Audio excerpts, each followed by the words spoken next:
আপনারা সবাই কেমন আছেন? আশা করছি অনেক ভালো আছেন। তো চলে আসলাম একটা মজাদার ব্লগ নিয়ে, আশা করছি ব্লগটা পুরো দেখবেন। তো গাইস দেখতেই পাচ্ছেন এই যে জমিটাতে কিন্তু আমি এবার আলু লাগাইছি। তো আমি ব্যাপক হারে কিন্তু আলুর আশা করতেছি। তো আমি কিন্তু ব্যাপক হারে এখান থেকে ফলন চাই, তাহলে আমাকে কি কি করতে হবে বুঝতেই পারতেছেন।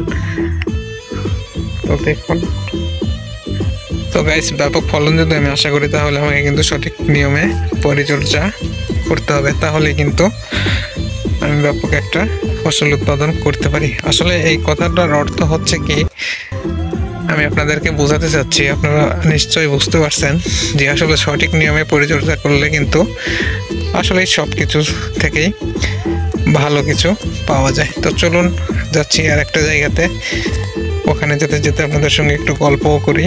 আর লং ভিডিও অনেকদিন থেকে তৈরি করা হচ্ছে না সময়ের কারণে।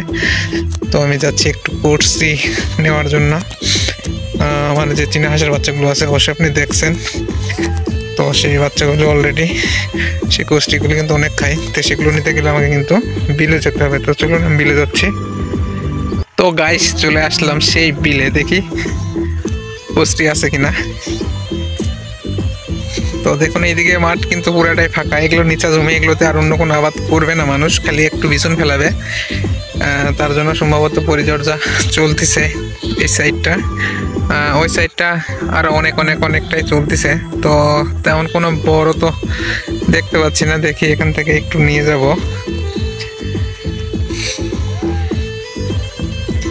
তো দেখুন এগুলোতে আর কিছুদিনের মধ্যেই কিন্তু এগুলো সব ছেঁচা হবে অলরেডি। মানে এগুলোতে অনেক মাছ আছে, অনেক মাছ আছে।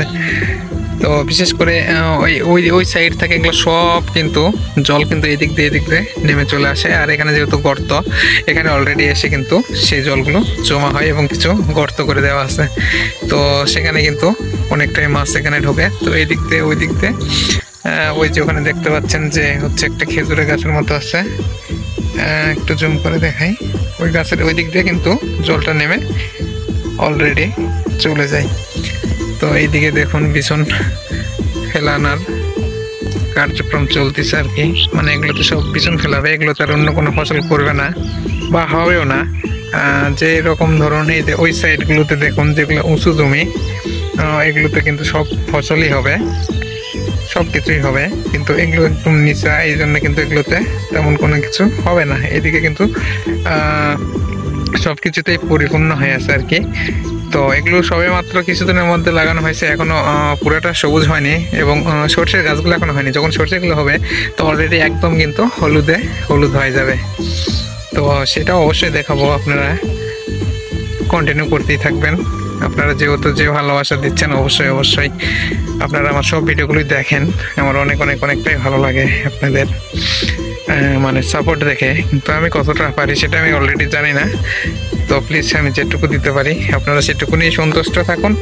অবশ্যই আমার যখন ফ্রি সময় আসবে আমি যতটা পারবো সবাইকে কিন্তু ভালোবাসা দিয়ে দেবো। তো এখানে ঘটনাটা হচ্ছে, একে অপরের পাশে যদি আমরা না থাকি তো অলরেডি তাহলে কিন্তু কোনো কিছু আমরা করতে পারবো না। যদি একটা হিংসা নিয়ে থাকে তাহলে কিন্তু কোনো কাজই করতে পারবো না। যেমন ধরুন যে আমি হয়তো আপনাকে ভালোবাসা দিতে পারতেছি না, এই বলে কি আপনি আমাকে ভালোবাসা দেবেন না? হয়তো অন্য একজন আমাকে ভালোবাসা দিতে পারতেছে না, তাই বলে কি আমি তাকে ভালোবাসা দেবো না? তো ওই রকম একজনের কাজ কিন্তু অলরেডি আরেকজনকে দিয়ে এখানে চালিয়ে নিতে হবে। এখানকার সিস্টেমটাই কিন্তু এইরকম। আপনারা দেখবেন যে যে হচ্ছে যা মানে যেগুলোতে একটু কমেন্ট বেশি হয় সেগুলোতে কিন্তু সে মানে যাকে কমেন্ট করা হয় উনি কিন্তু কখনোই আমাদেরকে সাপোর্ট করতে পারেন না। তো অলরেডি ওনার নিচে যে হচ্ছে কমেন্টগুলো থাকে, যে অডিয়েন্সগুলো থাকে, তারাই কিন্তু একে অপরের সাথে যুক্ত হয়ে যায়, ভালোবাসা কিন্তু বিনিময় মানে করে নেওয়া হয়। তো এইভাবেই যদি আমরা কাজ করি তাহলে কিন্তু অলরেডি আমরা অনেকটাই এগিয়ে যেতে পারবো।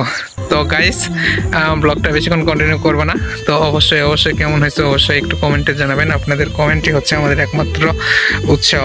তো আপনাদের সুন্দর কমেন্ট পেলে কিন্তু আমাদের এখানে কাজের উৎসাহটা অনেকটাই বাড়ে, সেটা আমারই হোক বা আপনার। তো আপনাদেরকে একটু মাছ দেখানোর চেষ্টা করবো, যদি দেখতে পারেন।